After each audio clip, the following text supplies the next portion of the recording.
ఆ ముగ్గురికి విషయంలో ఏం చేయబోతున్నారు? ఒకటి శ్రీరెడ్డి, ఇంకొకళ్ళు పోసాన కృష్ణమురళి, మూడోది రామ్ గోపాల్ వర్మ. ఈ ముగ్గురి మీదన తీవ్రమైనటువంటి ఆగ్రహం ఉంది, అటు తెలుగుదేశంలోనూ ఇటు జనసేనలోను.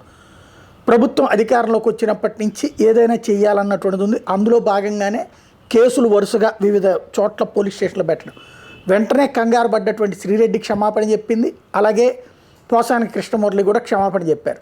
అయితే క్షమాపణ చెప్పిన కాఠిన్యం ఉంటుంది అంటూ లోకేష్ చెప్పడం ఒక ఎత్తు, అదే సందర్భంలో ఆ భయం అన్నటువంటిది వాళ్ళల్లో ఇంకా ఉంది. అదే సందర్భంలో రామ్ గోపాల్ వర్మ అయితే ఇంతవరకు అట్లాంటి క్షమాపణ చెప్పడం కానీ, తప్పు చేశానని చెప్పడం కానీ లేదు. తను అలాగని కౌంటర్, సాధారణంగా అయితే కౌంటర్ వెంటనే ఇస్తూ ఉండేవారు, ఇప్పుడు కౌంటర్ అయితే ఇవ్వలేదు. కానీ తన నుండి క్షమాపణ కూడా వస్తే ఆగుతారా, లేదంటే కనుక చేస్తారా? ఈ ముగ్గురిని అయితే అరెస్ట్ చేయాలన్నటువంటి కసిని ప్రతి కార్యకర్తలో ఉంది కాబట్టి ఆ కసి తీరుస్తారా? వాళ్ళ ముగ్గురికి అయితే వణుకు పుట్టించాలన్నటువంటిదే ఎత్తుగడ. ఏం జరుగుతుందో చూడాలి.